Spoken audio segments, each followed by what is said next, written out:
A lot of this isn't going to make sense to you, and I'm sorry about that. I'm just going to start at the beginning, with the house.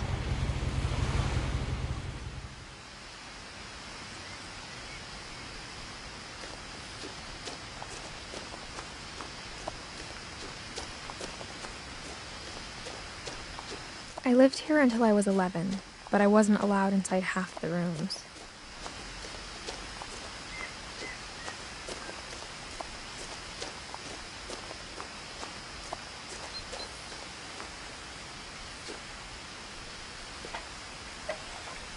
Inside the mailbox were bills from 7 years ago, marked urgent, open immediately.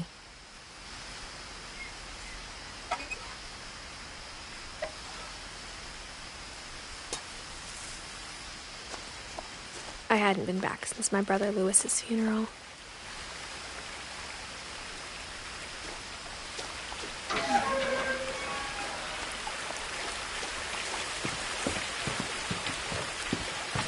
In her will, my mother left me a key, but didn't tell me what it unlocked. Maybe she thought I'd know.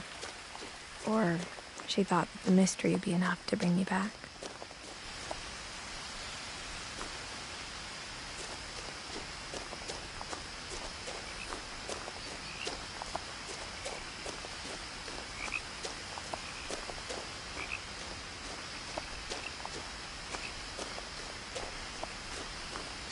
No one had driven this way in a long time, but I saw a few hoof prints.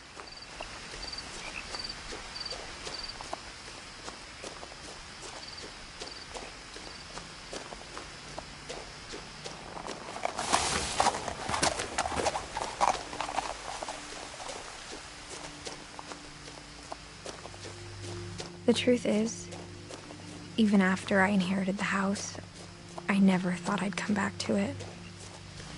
But now I had questions about my family that only the house knew the answers to.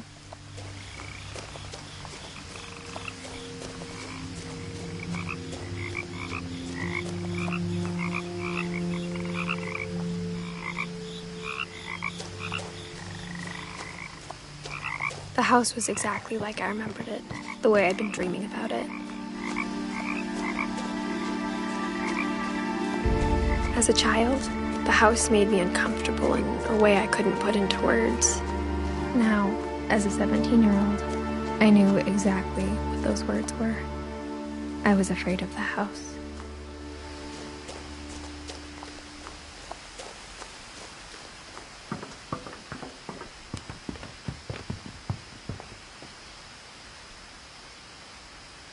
I hoped the key might unlock the front door. It didn't.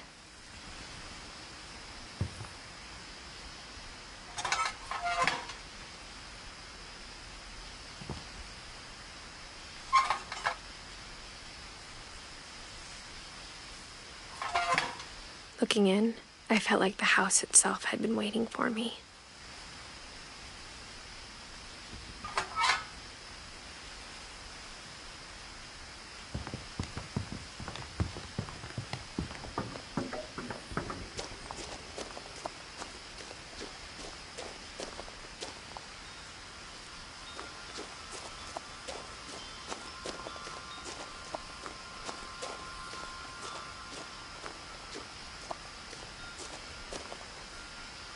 The house felt like it had always been here.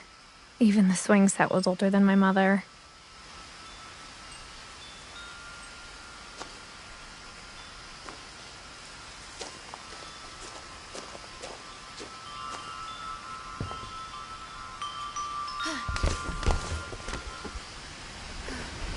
Crawling through the doggy door used to be a lot easier when I was 11.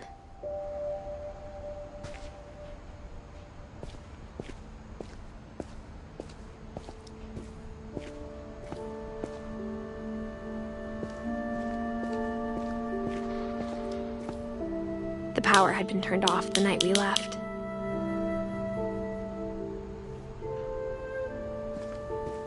For the first time in years,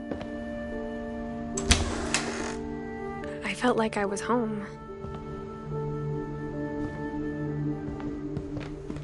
But instead of a family, there were just memories of one. Like how after Louis started working at the cannery, we all got sick of eating salmon. Except our cat, Molly.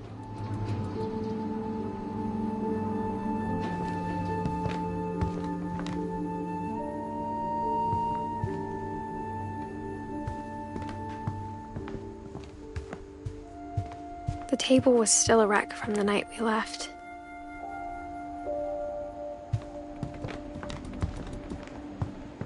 It was like a bomb had gone off. My mom was the only one of us who could imagine Great-Grandma Edie living in a nursing home.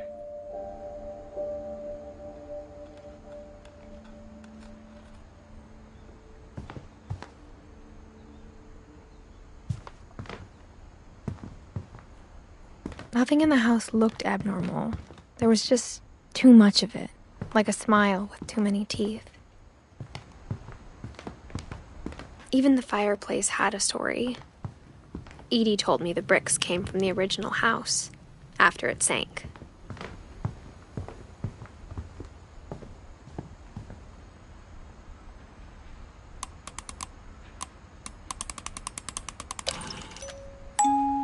Great-Grandpa Sven built a music box for Barbara, along with the rest of the house.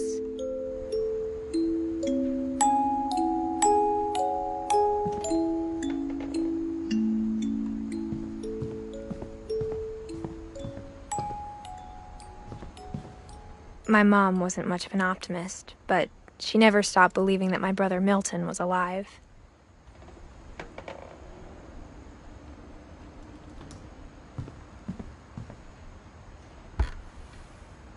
Edie told me once that every Finch who ever lived is buried somewhere in the library.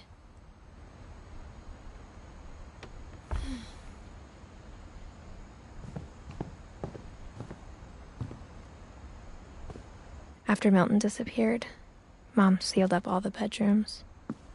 Then Edie retaliated and drilled peepholes.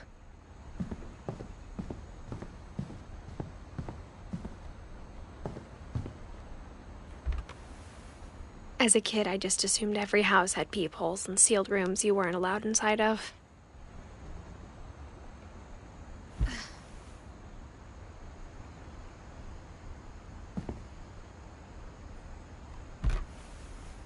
My Grandpa Sam spent 7 years sharing a room with his dead brother, Calvin.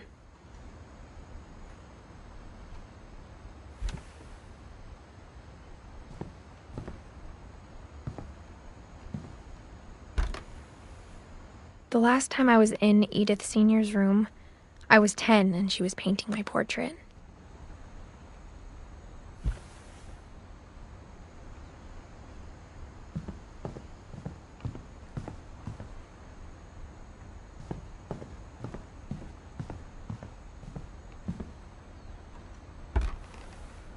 Barbara was a child star for 2 years, until America grew out of it.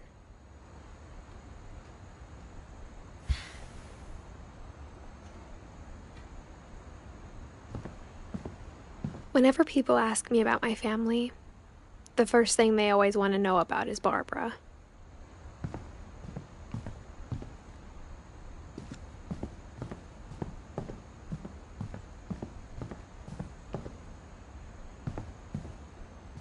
I spent a lot of time playing in Great Uncle Walter's room.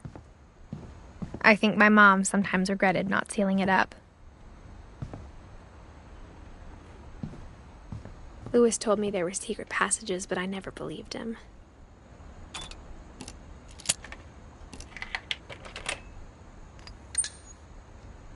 Turns out, my mom was really good at keeping secrets. Now it was time to find out what my mom had been afraid of.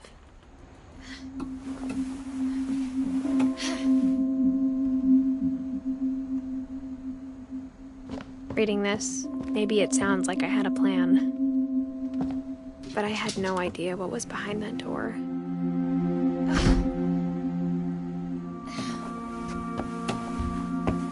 Just like I had no idea where all this was gonna lead.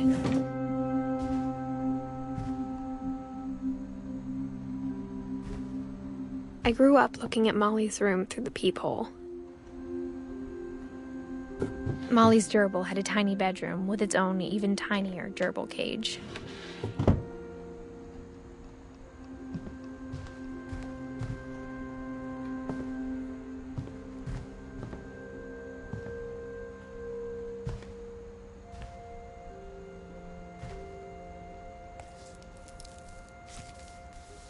December 13th, 1947.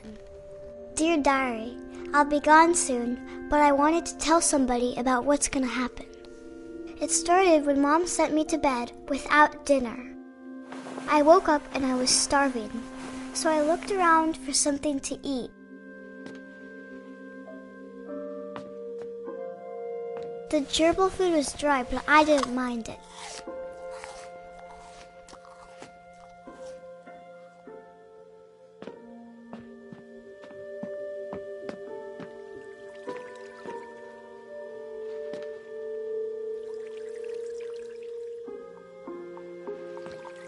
I thought about eating Christopher, but I held back.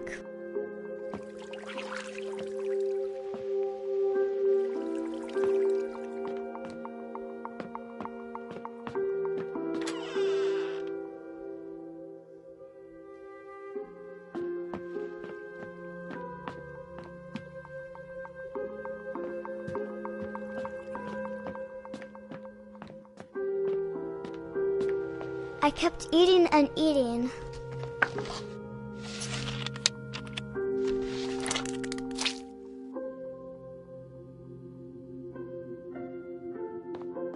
I ate a lot of things that night.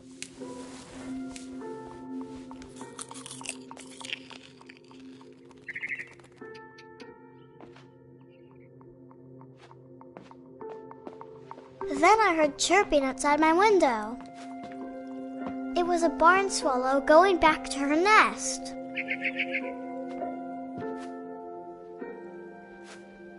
I reached out for her.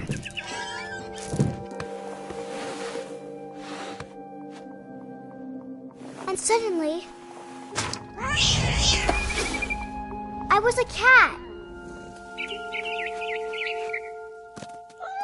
I tried to be quiet, but the bird was really scared.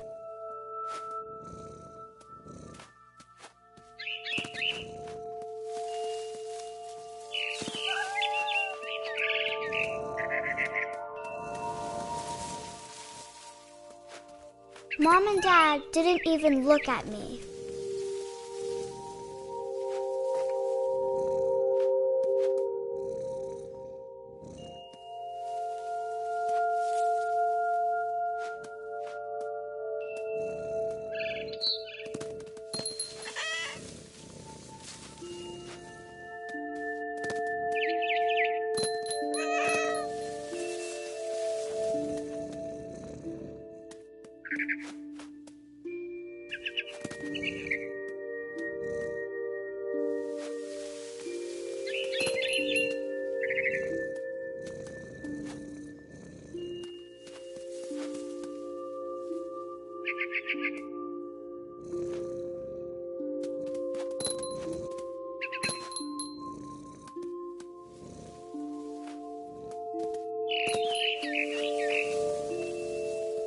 I jumped and I almost got her.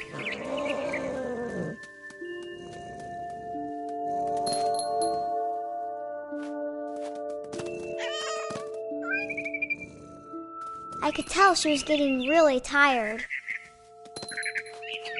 And now I was up in the big tree. I promised Dad I wouldn't climb it anymore.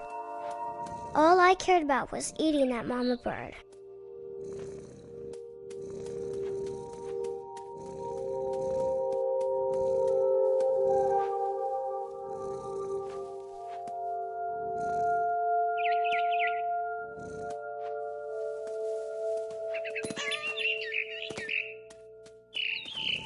I gobbled her up. And suddenly, I was an owl. First, all I heard was the wind. Then I heard little teeth nibbling in the grass.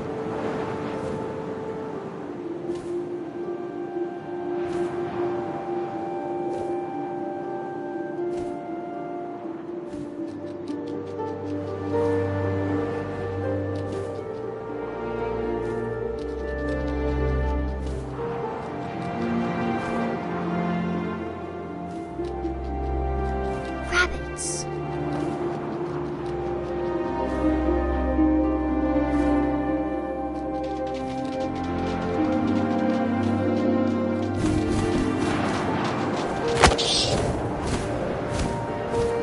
I imagined his face looking up and seeing mine through my talons.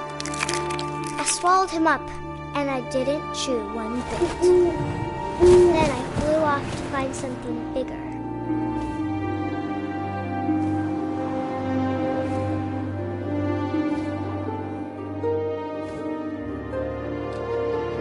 A mama rabbit.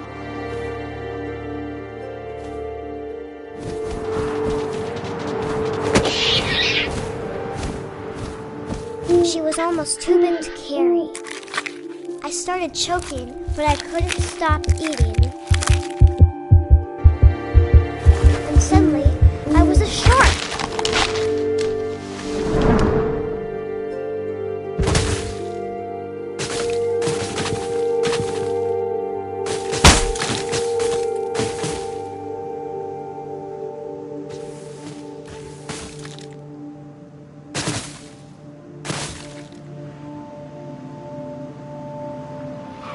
I rolled off a cliff and into the ocean.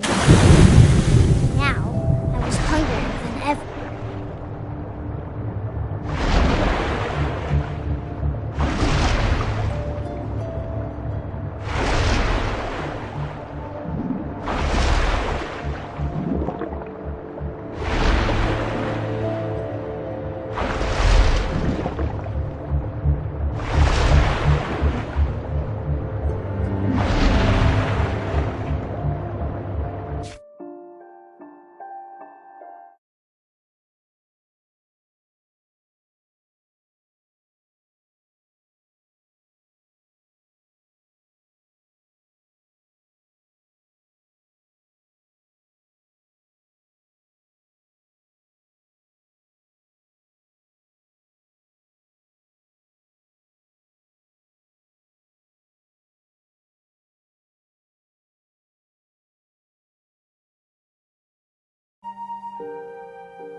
Tasted really good.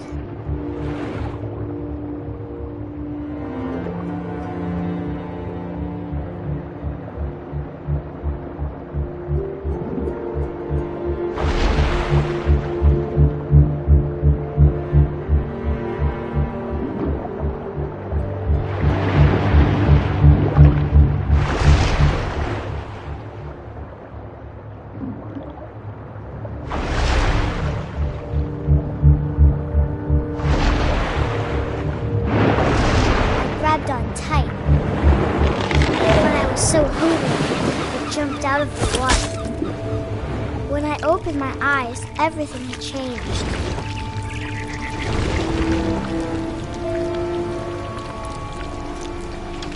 Now I was a monster, and I smelled people everywhere.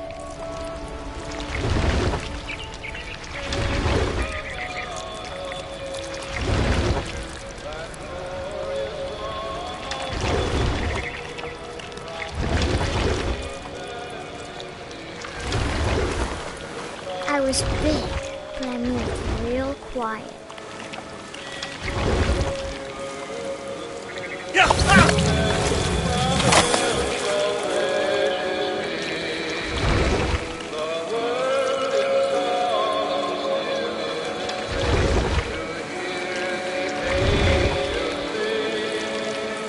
I wanted to stop, but also I didn't.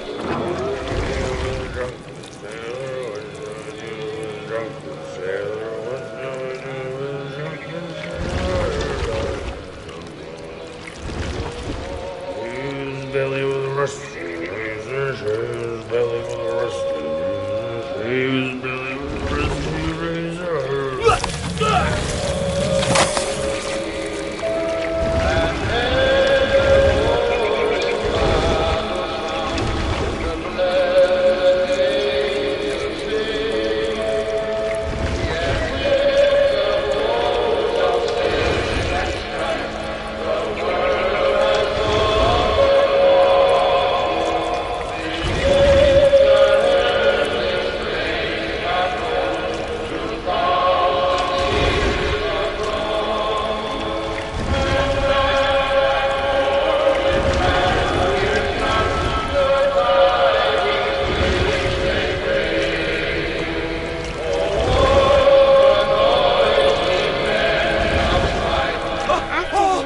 passenger, I was still hungry. And across the water, I smelled something new. Something I had to have, so I swam towards it.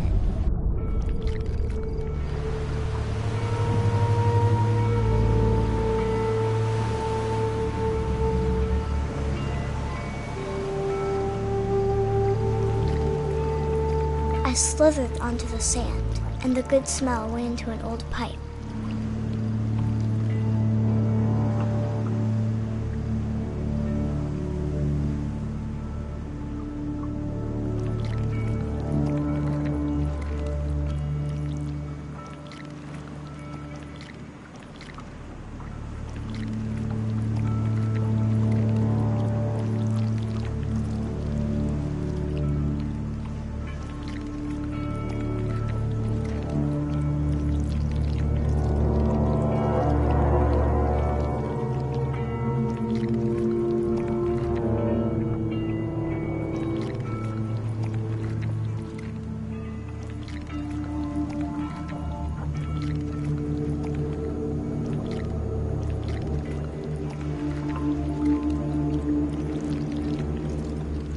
I got closer and closer.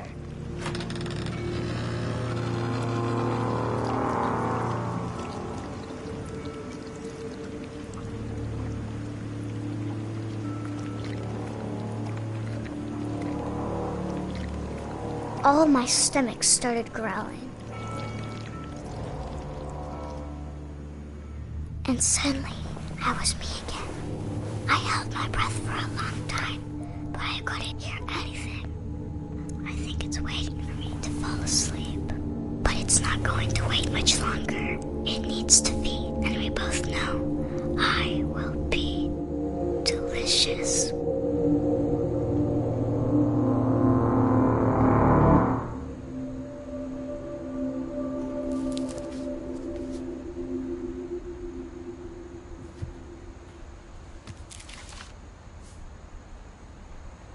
I'm not sure if I believed all of that, but I'm sure Edie would have.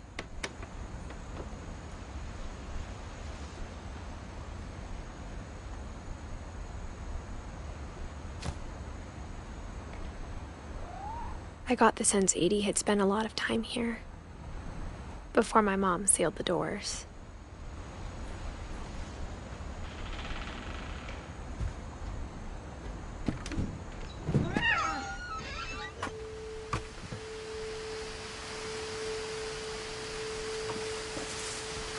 This will be obvious later, but my mom never told me any of these stories.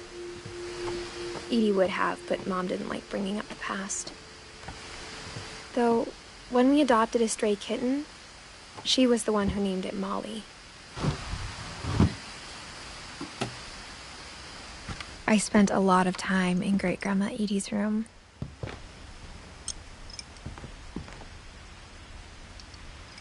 We got along, and it was a good place to hide from my mom. When Edie told people Sven was killed by a dragon, she could also have said he was building a dragon-shaped slide that collapsed. She could have, but she didn't. Edie gave a big interview about a mole man living under the Finch house. My mom was furious.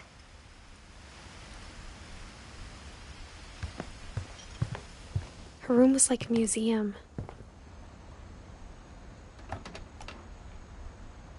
For 500 years, the Finches have been famous throughout Norway for their fortune and misfortune. Odin Finch buries the latest victims of the family curse, his wife Ingeborg and their newborn son, Johan. On January 7th, 1937, he set sail with his family and his house, hoping to leave the curse behind. But 40-foot waves off the coast of Washington send the house and Odin to the bottom of the sea. Odin's daughter Edie, with husband Sven and baby Molly, step ashore on their new home, Orcas Island. Odin Finch is the first to be buried in the new family cemetery. His daughter Edie is already dreaming of a new Finch house.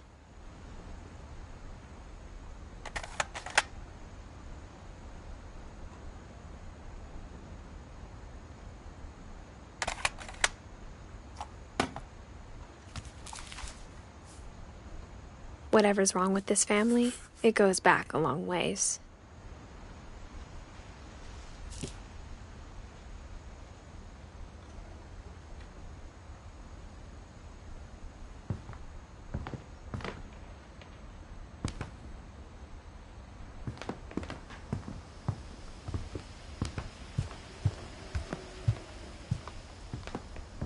Even in her 90s, sometimes Edie seemed a lot younger than my mother.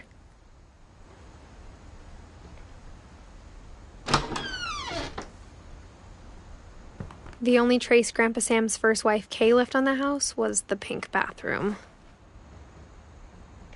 It was a pretty big trace.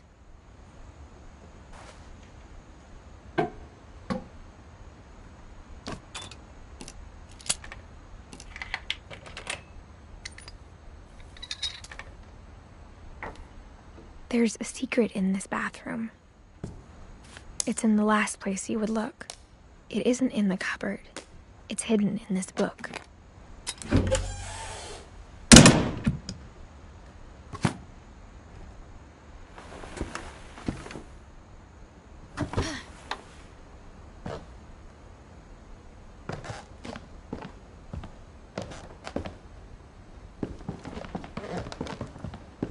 From the paintings on the wall, it was clear my brother Milton had been here before me.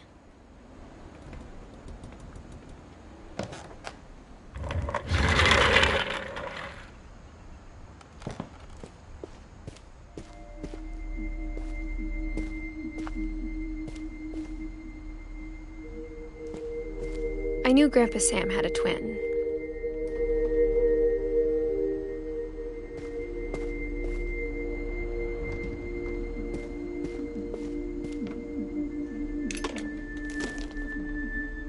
And that he never talked about him.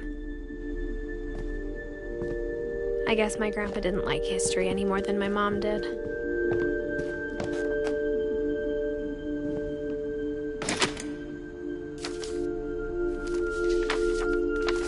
How I Want to Remember My Brother by Sam Finch.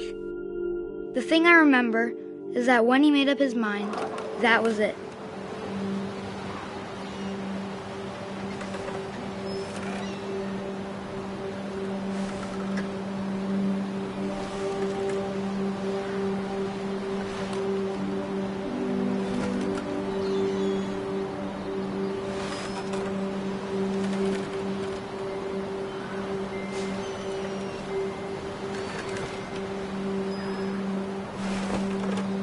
My brother said he'd die before he ate another mushroom. And he did. At Barbara's funeral, we swore we'd never be afraid again. And he wasn't. I think Calvin always wanted to fly. Sam! Calvin! Dinner's ready! Coming! But that day, he finally made up his mind to do it. I told him going around was impossible. Maybe if I hadn't said that.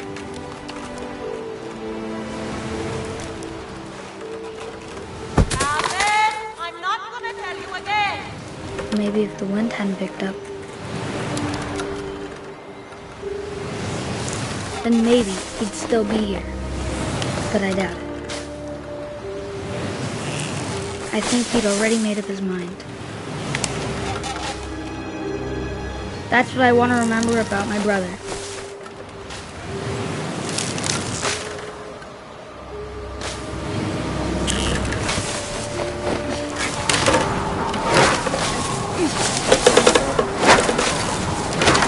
The day he made up his mind to fly. And he did.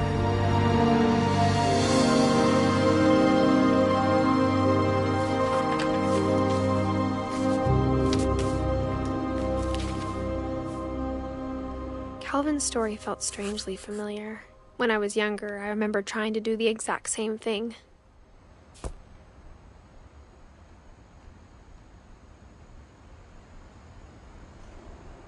After the funeral, Edie roped off Calvin's half of the room.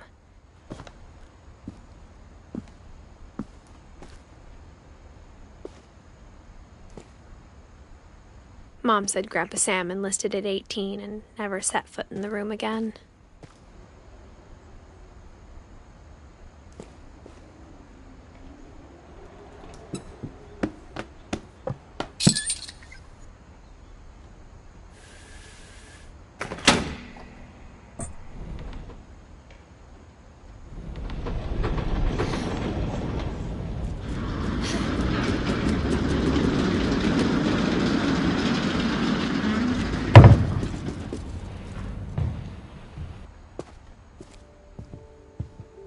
The passages were a pretty tight fit. They'd obviously been built for smaller hands and bellies.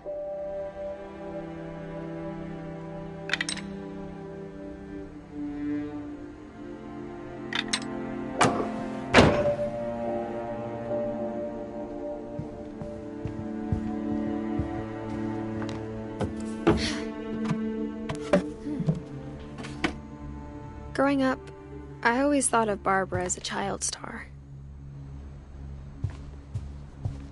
I never thought about how hard it must have been for her afterwards.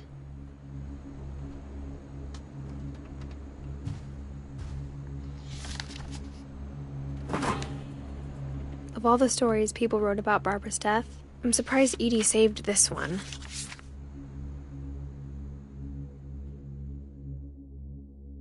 Old Jack here with another ghastly tale inspired by America's most unfortunate family. I'm calling it The Surprise Ending of Barbara Finch. As a child star, Barbara was famous for her scream. Now at 16, she was all washed up. A has-been. But in a lucky break, she'd been asked to perform her signature scream at a local convention for monster movie fans. It was just the boost her career needed. Unfortunately, her scream hadn't aged well. Getting better. I think you just need the right motivation. Her biggest fan and current boyfriend, Rick, was about to demonstrate when... Now that was a great scream. It was Barbara's father, Sven. He'd slipped into a table saw and had to be rushed to the emergency room. So Barbara got stuck babysitting her youngest brother, Walter. Her convention comeback was cancelled. Okay, I'm hearing frustration, but I'm not hearing terror. What if I tried... A gang of hoodlums in Halloween masks have been terrorizing Orcas Island tonight. Police are urging residents to... That came from the basement. You're right! Also, I loved your delivery on that. Why is your basement door locked? Because my dad likes making puzzles and secret passages. There's a key hidden in the music box. The secret is to keep winding and winding until finally the key pops out. Thanks, babe. I'll be back in a sec. 20 minutes later, Rick hadn't returned. So Barbara went to look for him, right on cue. She reached for the music box. And as she wound the key, she listened for Rick, but the house was silent.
Oh! Rick?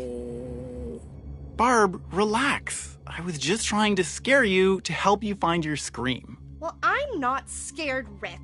I'm furious. Then act furious. All I'm getting from you now is that you're hurt and confused and She threw him out, but she kept a little something to remember him by. Barb, have you seen my other crutch? And she was still holding it when she fell asleep watching the late picture show. Hours later... Barbara! Walter, what's going on up there? Ah! Okay, I'm coming up, but if this is a trick, you're dead, Walter.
That night, she played her part beautifully.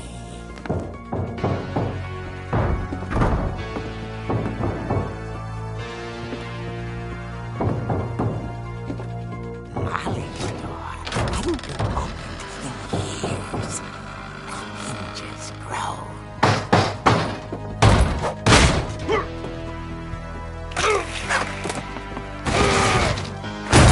He wasn't moving, but she sensed the story might not.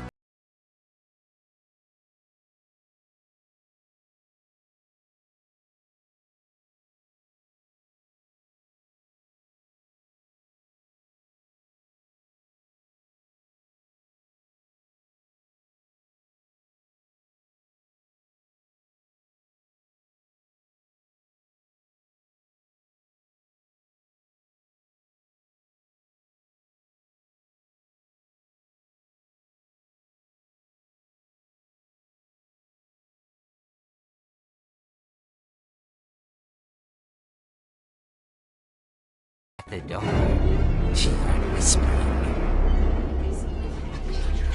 It was coming from inside the house.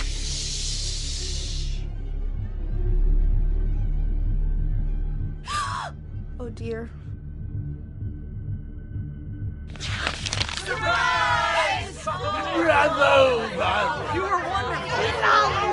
The monsters had come to surprise her. For Barbara, it was a dream come true. Then she saw what kind of monsters they were, and she realized what was about to happen. She was going to be famous. And with her final breath, Barbara Finch gave the performance of her life.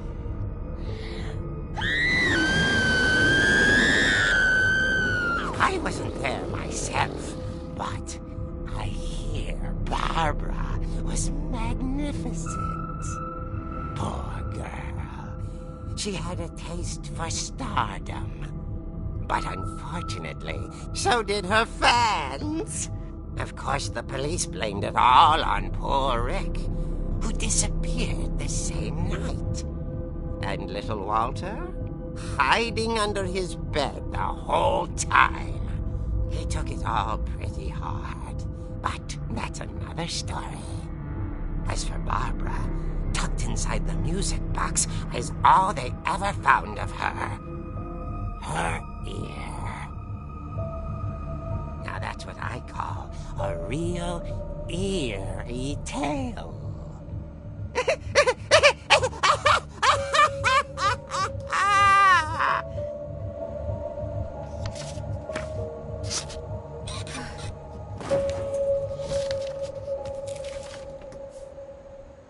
Edie told me all Barbara wanted was to be remembered, as absurd as that comic was. Maybe what Edie saw was a happy ending.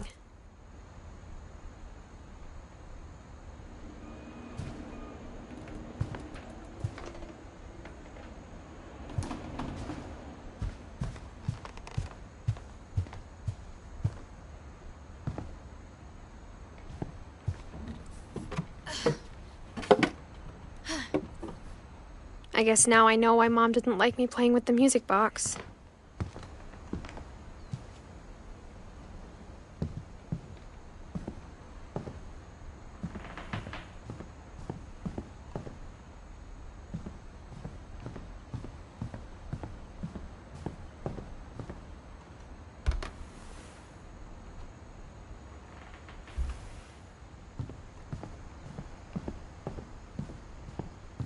It's funny. All those times I played with the music box and never found the basement key.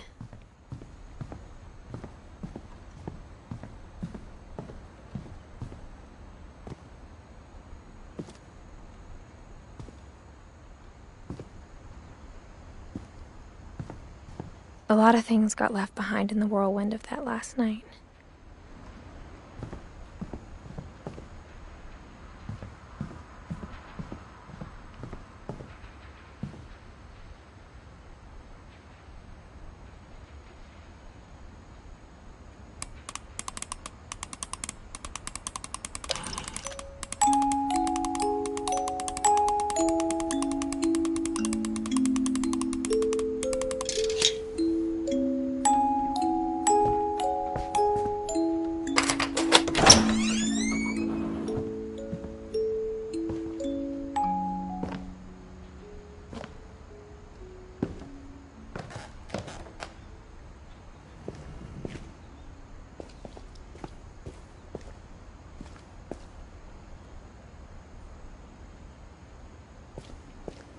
Mom said the basement was off limits, unless I wanted another tetanus shot.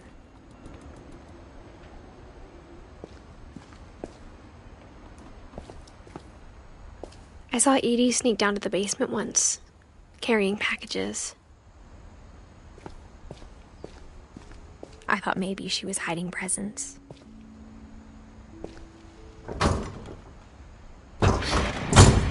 It turned out she was hiding a lot more than that.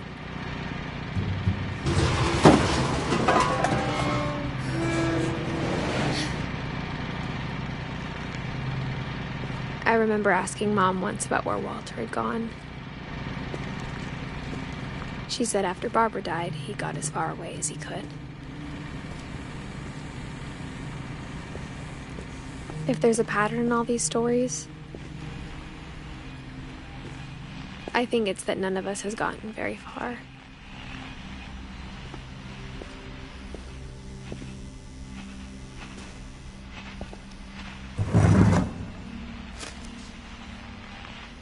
Goodbye, everyone.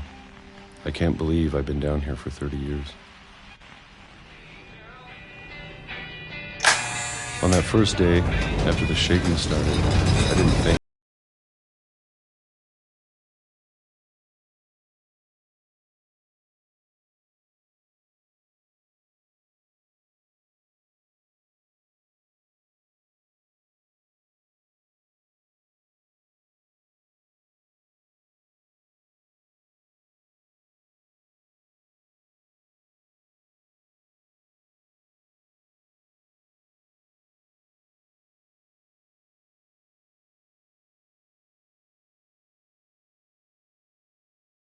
I always expected to be dead tomorrow. But if you wait long enough, you get used to anything.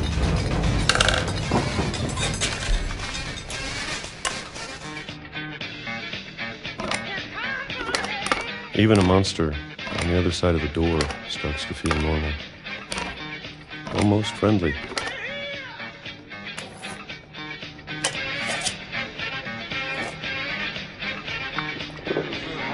And then one day, everything just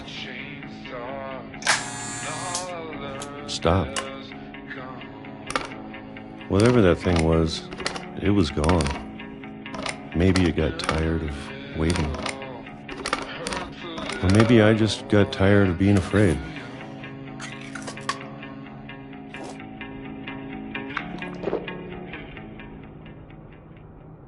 It's been a week now, the longest in 30 years.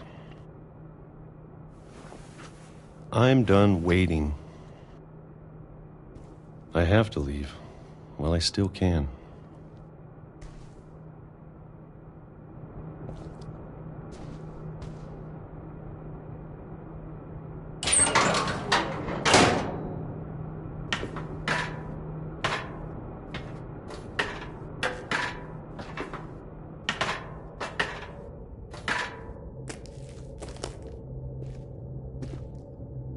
I know it's out there somewhere.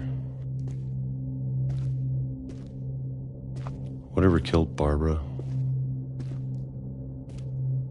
and Molly and Calvin. Maybe this is all a mistake. But I need to stop living the same day, even if it kills me.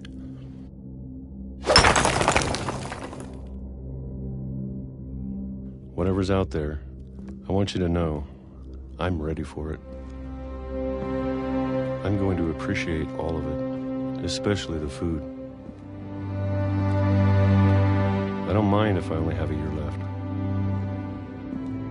or a month, or a single week. I'd be happy with one real day. I can already imagine the sun on my face.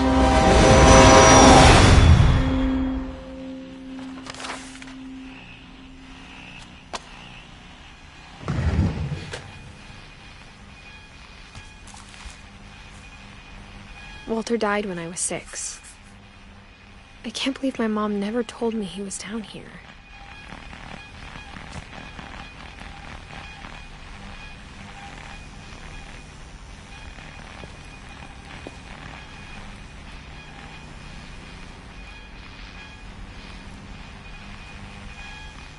I'm sure my mom was trying to protect me.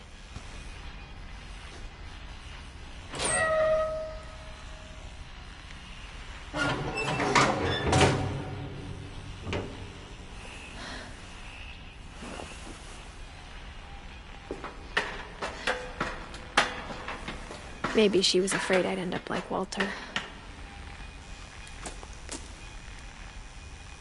But if she never told me about an uncle under the house, I can only imagine what else she was hiding. I don't want to make the same mistakes she made, trying to bury something that's still alive.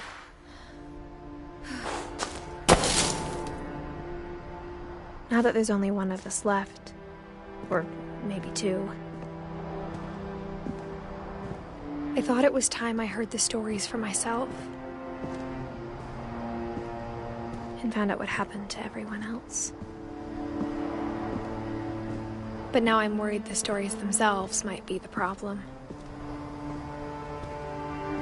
Maybe we believed so much in a family curse, we made it real.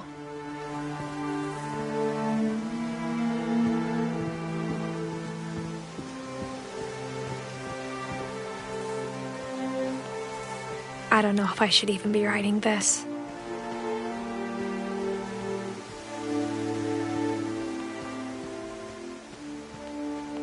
Maybe it'd be better if all this just died with me.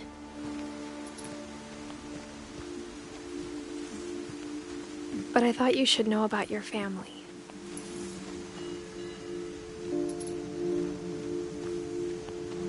and the history you're a part of. Though to be honest, I feel as lost as you probably do right now.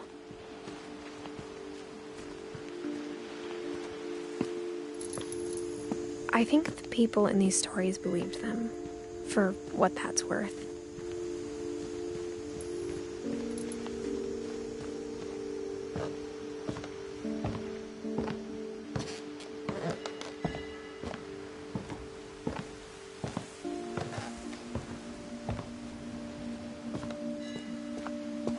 And when you look at the house, that history of imagination and stubbornness and madness, any of it seems possible.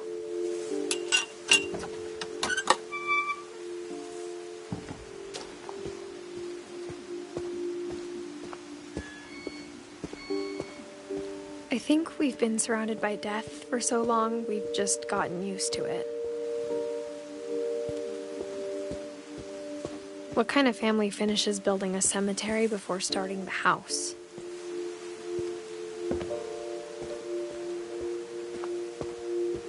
It's embarrassing for me to admit this, but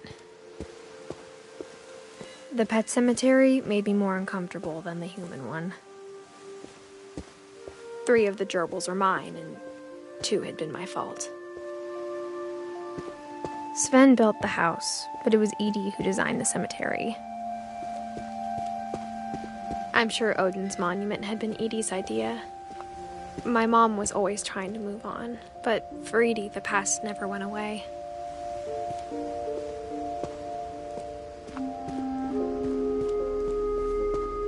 She could see it poking out of the water at low tide.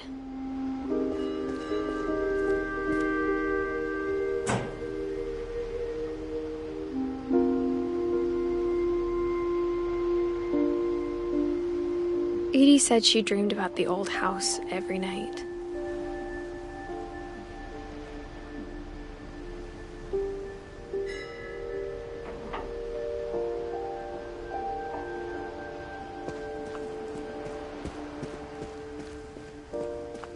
Edie's side was always easier for me to understand.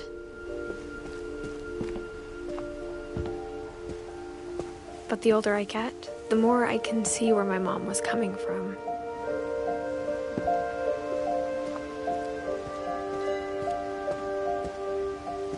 She lost 2 of her brothers, just like I did. I get why she tried so hard to protect us. There's so many things I wish I could ask my mom now.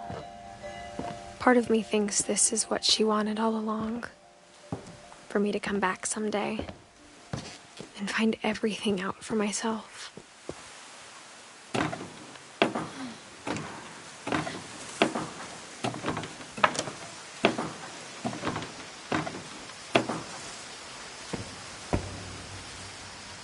But looking back on it now, if she told me there was going to be so much climbing, I never would have come when I was 22 weeks pregnant.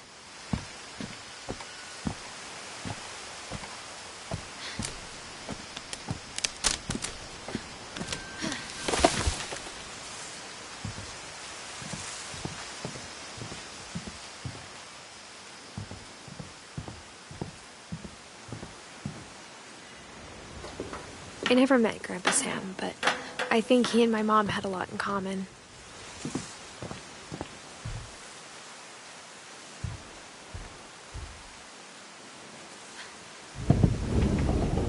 They were both pretty intense. Sam spent his life shooting photos, but Mom said he got nervous being in front of the camera. I guess we're all afraid of something.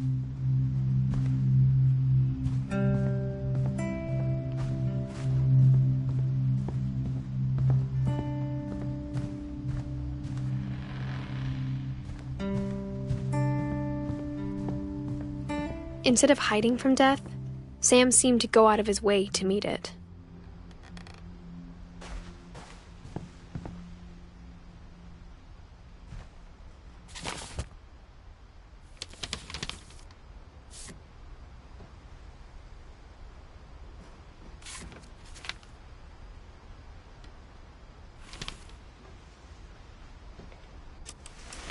Dawn, I promise, you'll never forget this weekend. Yes, sir. These memories are gonna last a lifetime. What? Am I gonna have to shoot anything? It's a hunting trip, Dawn. Shooting is strongly encouraged. It's too early, Dad.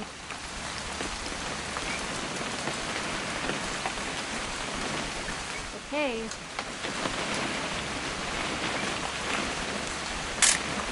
Perfect. It's gonna rain the whole weekend, isn't it?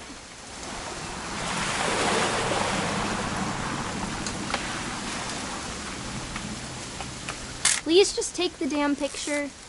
Hey, language. I will never forget this weekend, Dad. That's the spirit. Okay, got it. I'm gonna take some pictures, okay? Just be careful. That camera's older than you are.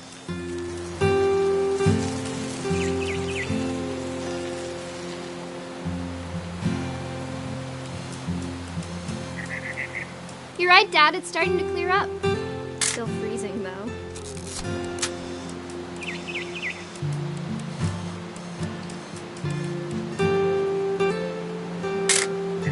Aw.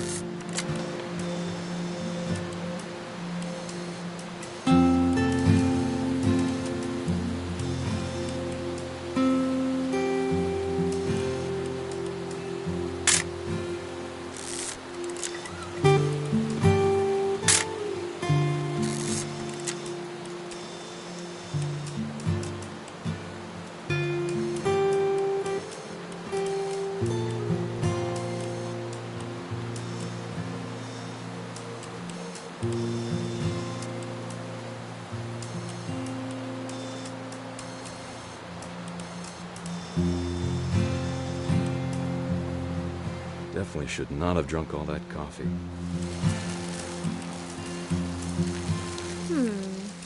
Hold still while I take a picture of you. I definitely... Hey!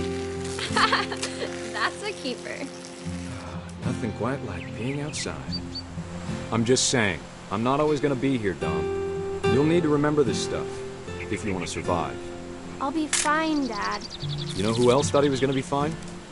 Some guy who died. Dawn, I'm being serious. I know, Dad.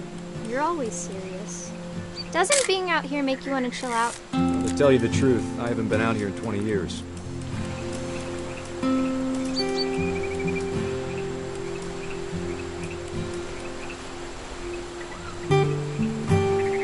Last time I was with my brother Calvin. Man, that was a great trip. Your grandpa Sven taught us how to fish, how to build a fire. We found an old logging trail. There were deer everywhere. I bet if I could remember... Don, don't you think you could find something more interesting to photograph? Give me a minute to check the map.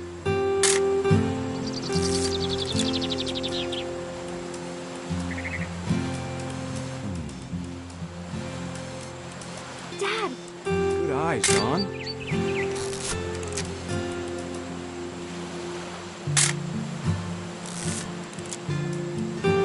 Before you take the shot, let me get a picture of you.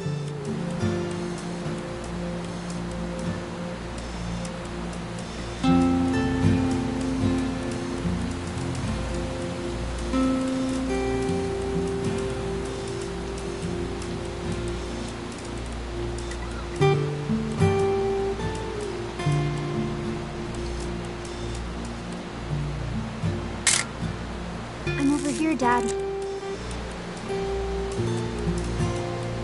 Dad, I... Just breathe. Turn off your imagination. Focus. Let me get behind you. Do I have to do this? Dawn, you don't have to do anything. But if you want to survive, you'll need to be strong. Great shot, Dawn!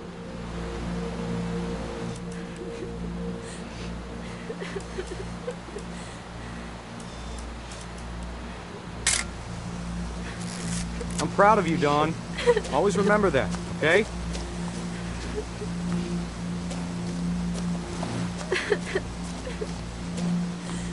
Dad, it's twitching. I think That's it's totally normal, Dawn. Just focus on the camera. Try not to think about... Dad!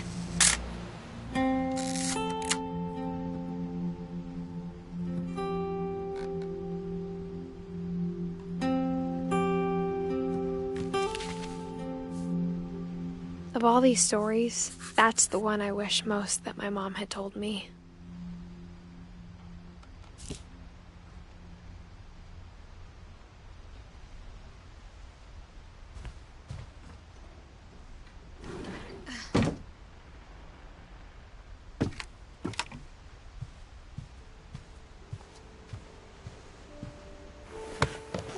After Sam died, my mom and Edie got really close.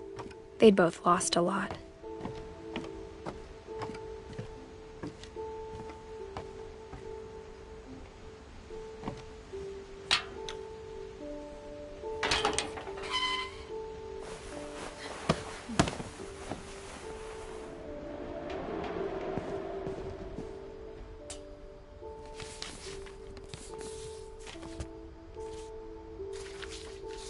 Dear Kay, do you remember the way Gregory used to laugh when he thought he was alone? Like something funny was happening, but only he could see it.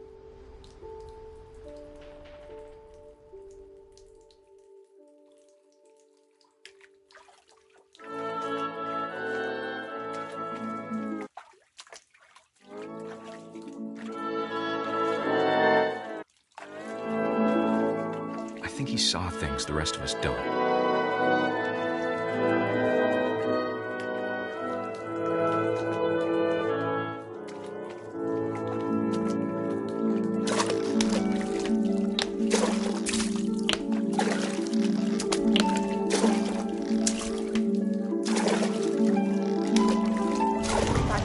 Gregory, it's time to... Hold on, sweetie. Hello? Sam, I told you I don't want to talk right now. I wonder what he saw.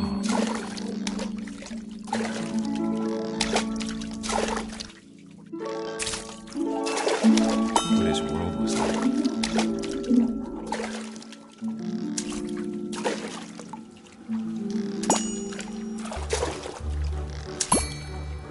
Reminded me so much of Calvin.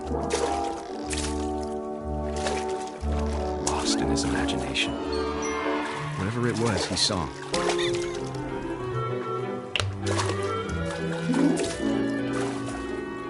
It sure made him happy.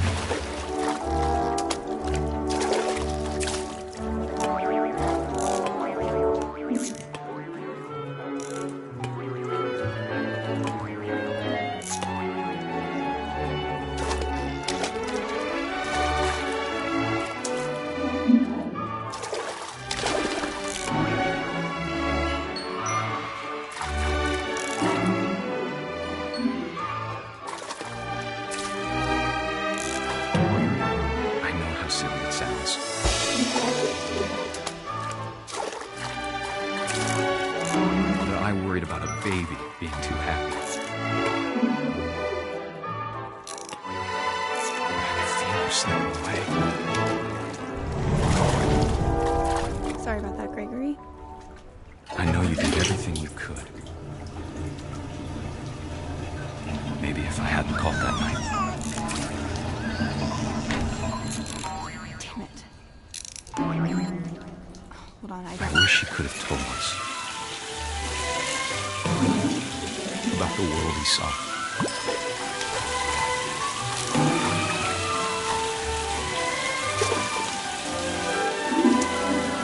There's so much I don't understand about Gregory, about everything.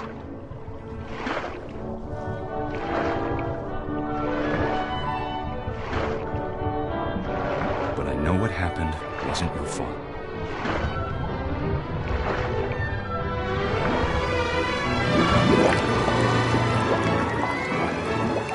I'm sure he's happy. he'd want you to be happy too.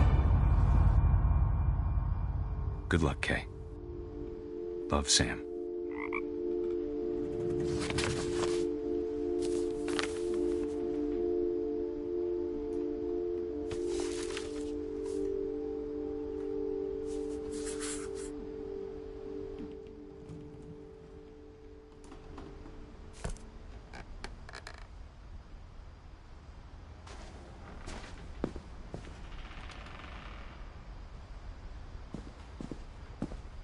I can't imagine my mom ever writing poetry, and yet... A poem for Gus, who always said the wedding was a bad idea. Our father never hit us kids, at least not very hard, before the day my brother said with teenage disregard that he'd be dead before he'd see a wedding in our yard.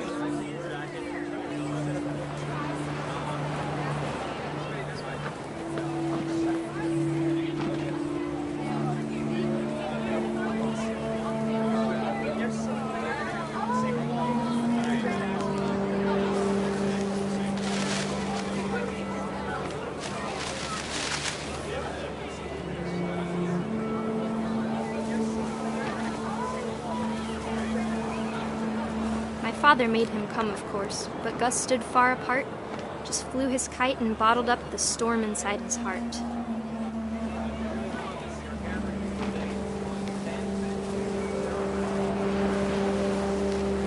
I tried to talk him out of it, but though he'd never met her, "We don't need a stepmom," were the words that I now remembered. pronounce you husband and wife.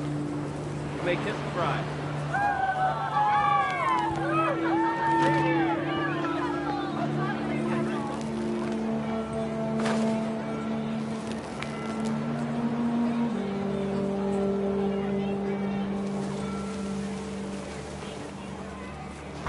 When the time for photos came, Dad ordered him to come here. But Gus declined, and as a sign held up his middle finger.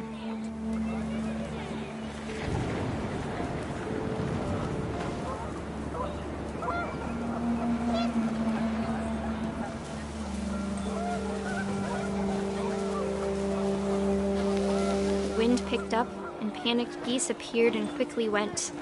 But all the humans did that day was go inside the tent.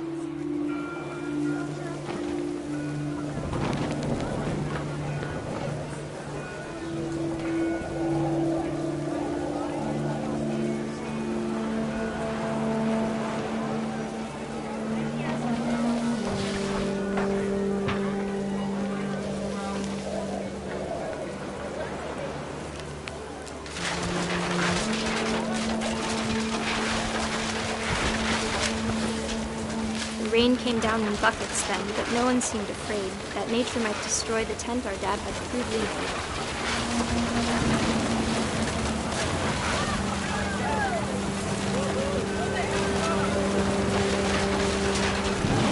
The thunder sounded much too close and full of angry power, but all my father said to this was, "Make the music louder."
I wish that I could truly say I thought about you on that day.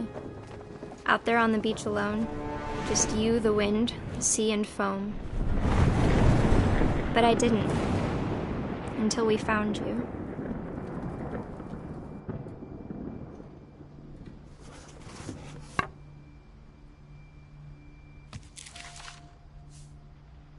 She never talked about him, but Mom told me once if I was a boy, they were going to name me Gus.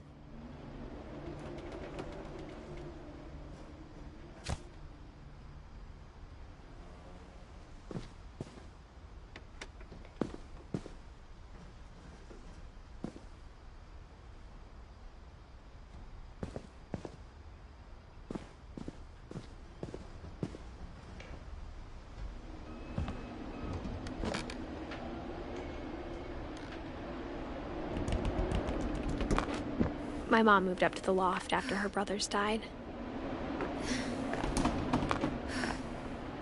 At the time, it was as far away as she could get.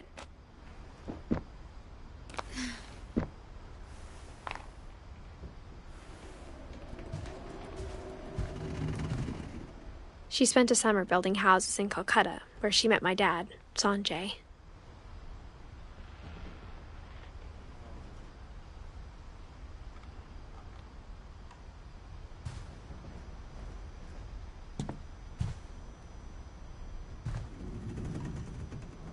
My mom moved to India a week after graduation and got a job teaching English. Louis was born a year later.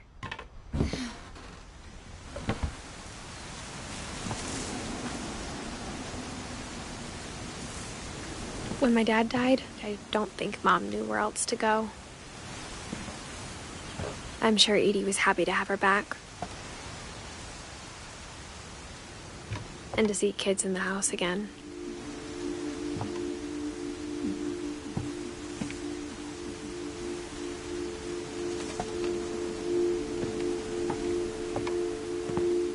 The house had to get a little bigger, but Edie was used to that.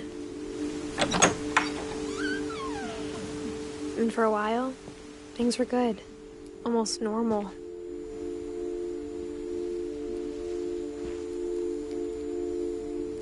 But it didn't last.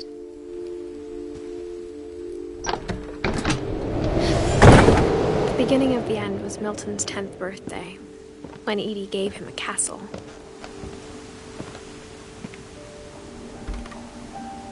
After Milton disappeared, the only thing he left behind was a room full of paintings.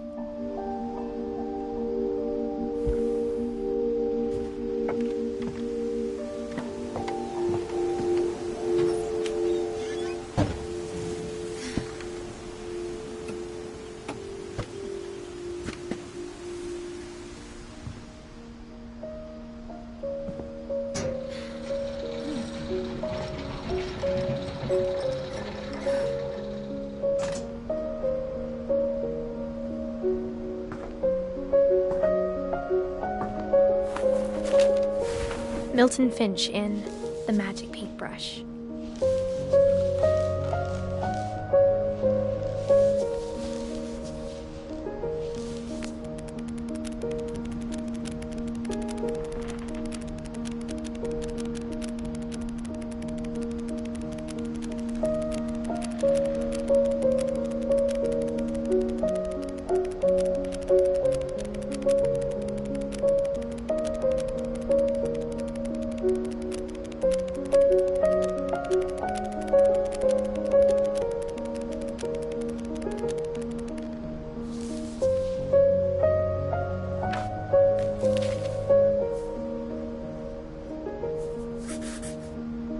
I was 4 when Milton disappeared.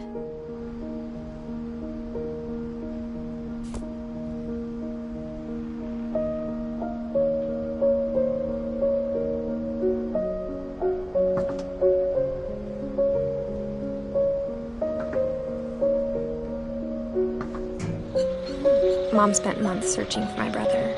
Then she sealed the doors.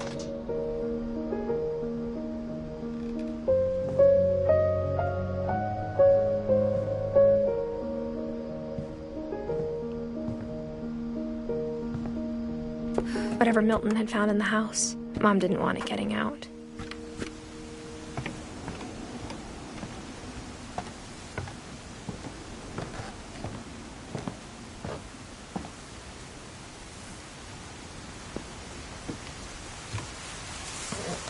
Mom definitely blamed Edie, but I think Louis blamed himself.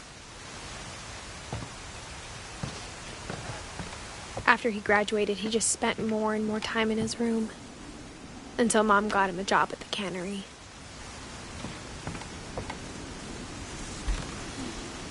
Everyone always told me to stay out of Lewis's room. Except Lewis.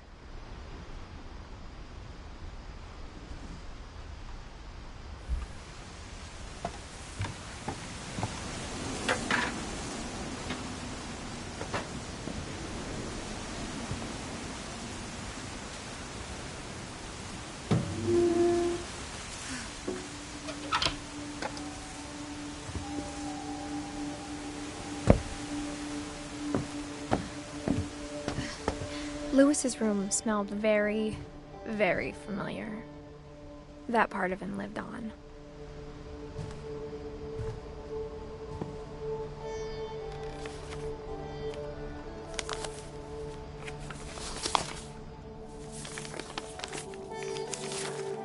Dear Mrs. Finch, as Lewis's psychiatrist, I can understand your desire for an explanation.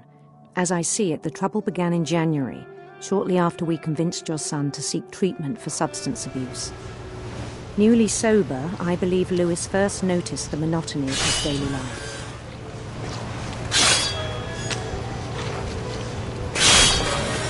He kept working at the cannery, but he withdrew part of himself.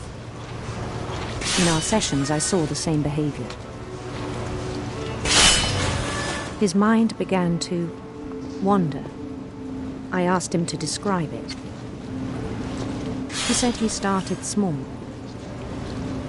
imagining a labyrinth. He'd feel his way about. Then something moved. Bats and toads.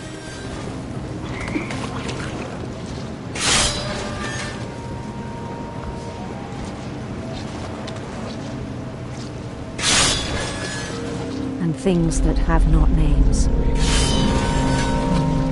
He knew it was all in his head, but he took it very seriously. I had hoped he'd find himself.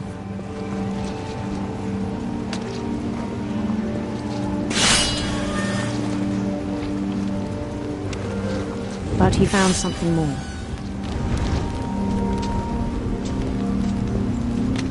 I worried about him then.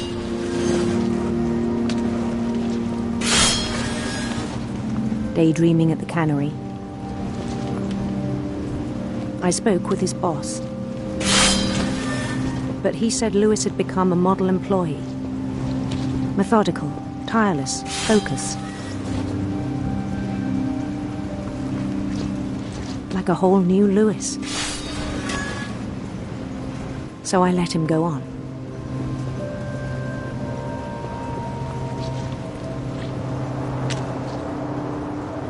I even encouraged him.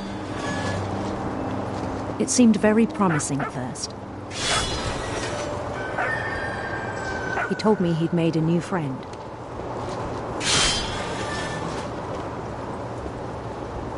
On the edge of a city he named Lewis-topia. He built the city up slowly, brick by brick. Then he made musicians.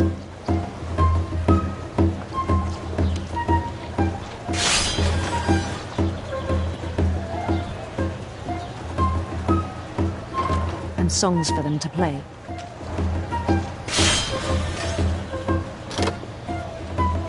He talked about starting a band. And he was always humming something. Every day his imagination grew stronger.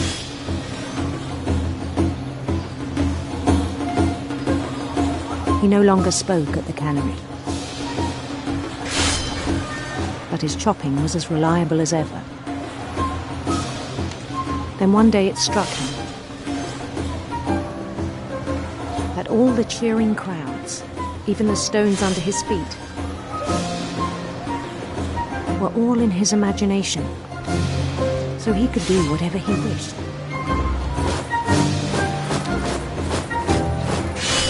He held an election for mayor. And he won. They begged him to stay, but his mind was already wandering. It became a game for him.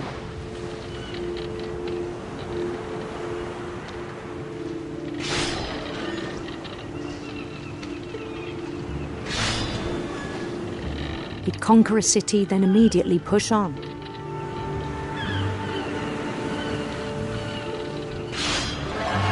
New Louisville.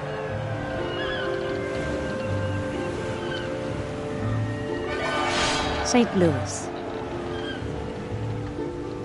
He started drifting away from our reality.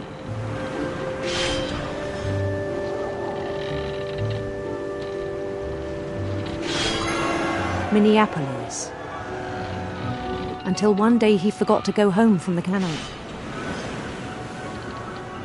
Even as his mother pleaded with him, part of Louis kept sailing on.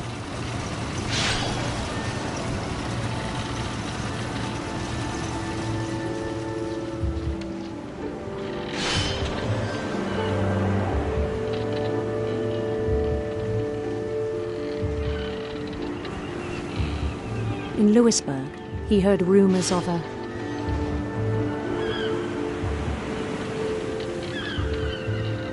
handsome queen.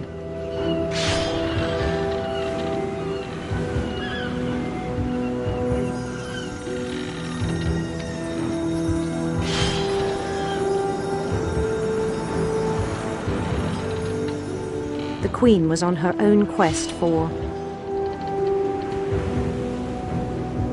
sinister serpents.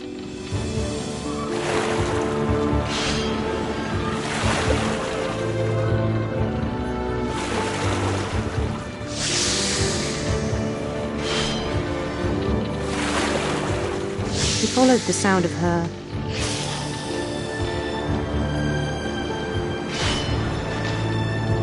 electric sitar.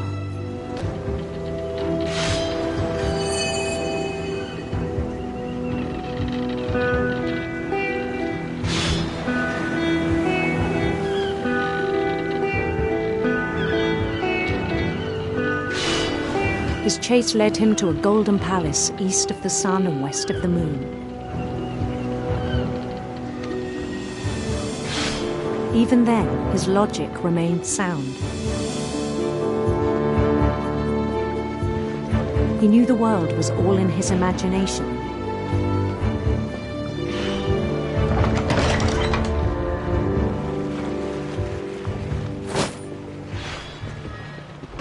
But he was so proud of having created it. In his own eyes, he'd become something greater than a king.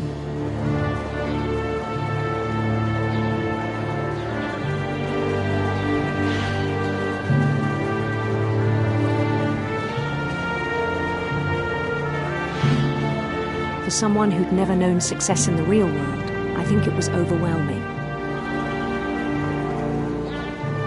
And then it struck him that the real Louis was not the one chopping salmon, but the one climbing the steps of a golden palace.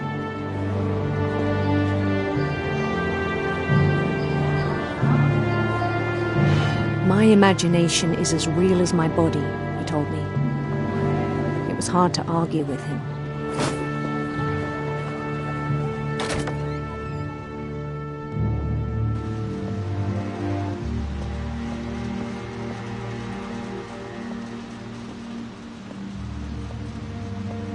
Began to forget the world we know.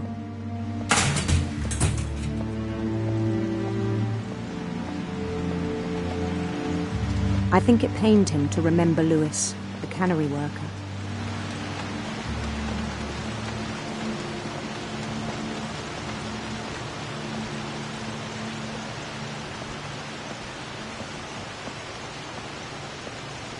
He began to despise the man with a royal contempt.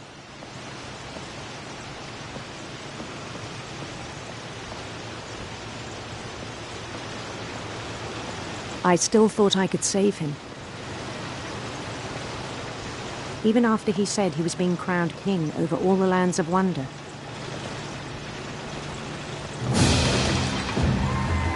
The palace would be packed with his companions.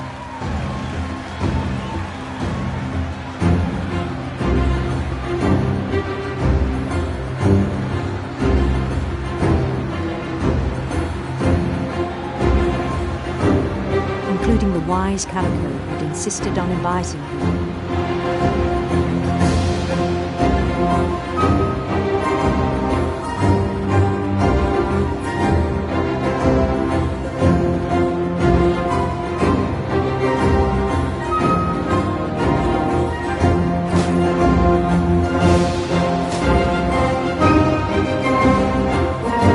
His queen waited, holding his crown.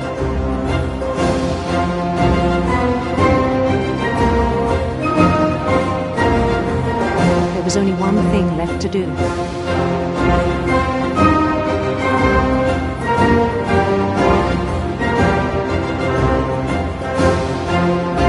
Bend down his head.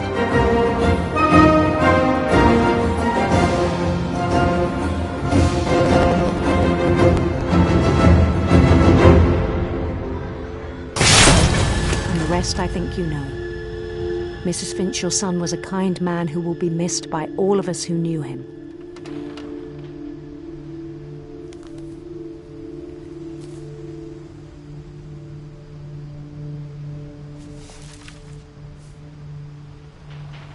My brother was really cool. I wish you could have met him.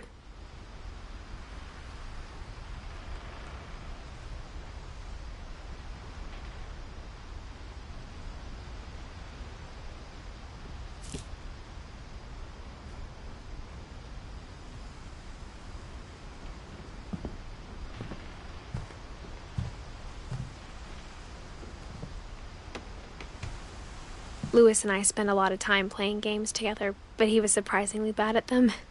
He died a lot.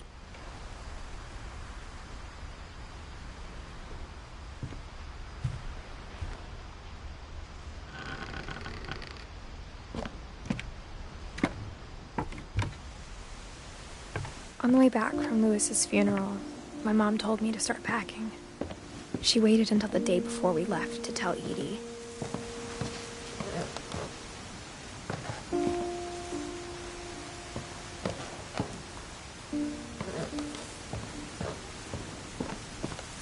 I'm not sure if she wanted to make it easier or harder.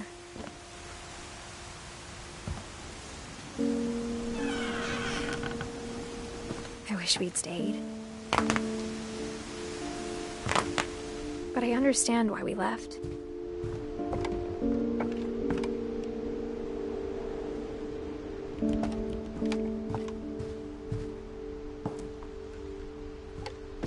What happened that night had been coming for a long time. Maybe it should have come sooner.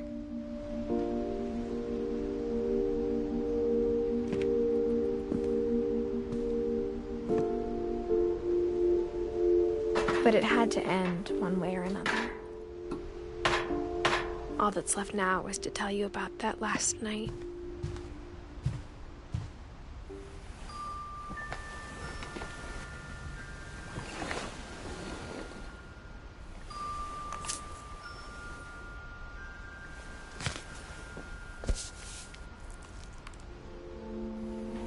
That whole last day, Edie just watched us pack and didn't say a word. Until supper, when she raised her glass and said, "To our final night together, and all our final nights apart." Grandma, you know what I said about alcohol. Some of your medications are very Edith, specific. I left a present for you in the hallway. Why don't you go open it? The grown-ups have to argue now. I'm sorry, you're right. We're all leaving tomorrow. Let's just enjoy our last... I'm not leaving. Edith, you're excused.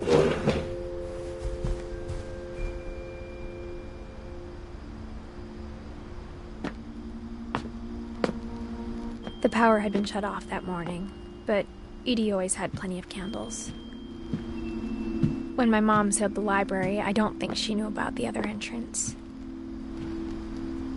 Or that Edie had a key to it.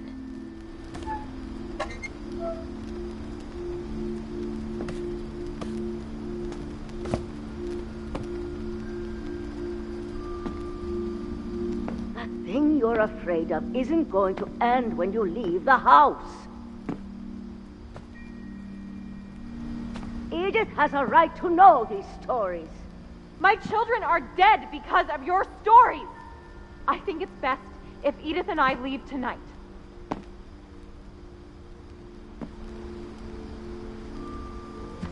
We'll have the nursing home send a van for you in the morning, okay?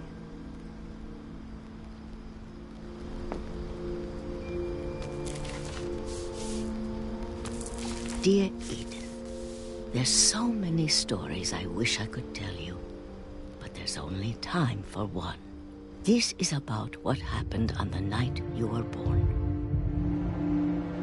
That night, the tide went way, way out. It was the first and last time I ever saw the old house aground. There'd been an earthquake out in the middle of the ocean. They called it the lowest tide in 1,000 years. God, it smelled awful. You know, I've seen that house every day of my life. But I never thought I'd go back to it. When the fog rolled in, I lost my way.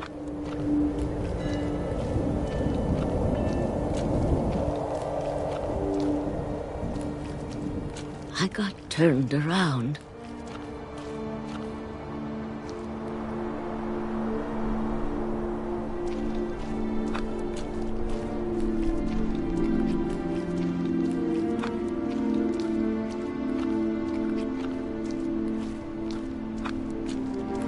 I started seeing things.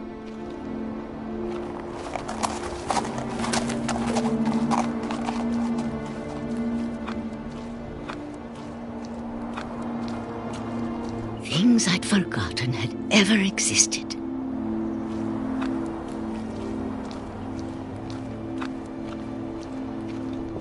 But when I saw them, they felt like old friends. That night, a lot of things came back to me. Or maybe I came back to them.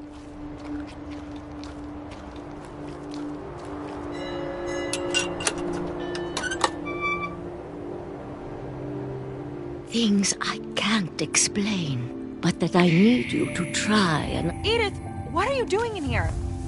It's mine. Edith! Mom, you're gonna rip it! Let go!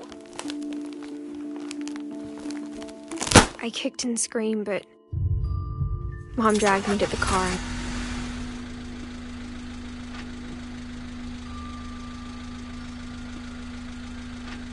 I never saw Great-Grandma Edie again.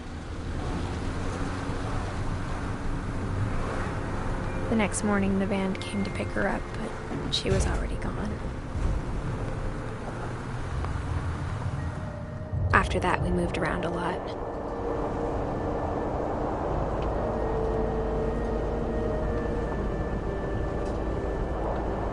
We both tried to make the best of it.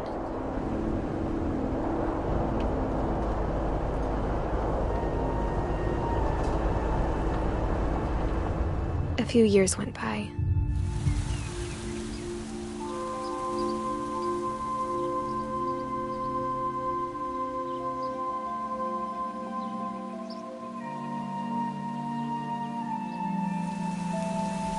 My mom didn't like to talk about it.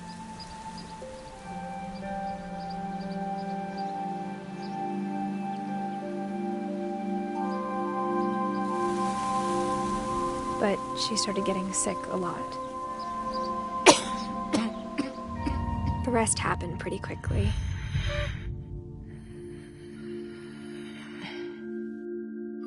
She got better for a while, and then she didn't.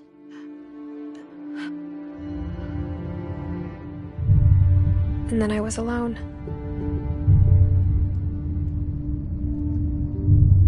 The last Finch left alive.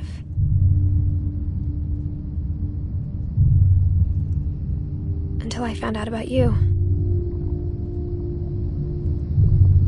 I'm still not sure what to tell you about all this. If we lived forever, maybe we'd have time to understand things. But as it is, I think the best we can do is try to open our eyes. And appreciate how strange and brief all of this is.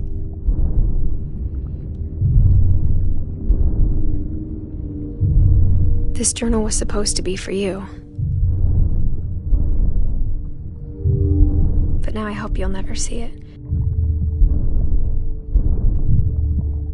I just want to meet you and tell you all these stories myself.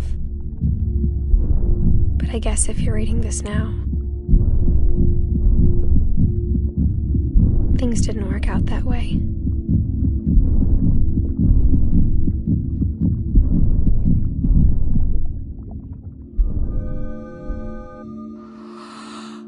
This is where your story begins. I'm sorry I won't be there to see it. It's a lot to ask, but I don't want you to be sad that I'm gone. I want you to be amazed that any of us ever had a chance to be here at all. Good luck.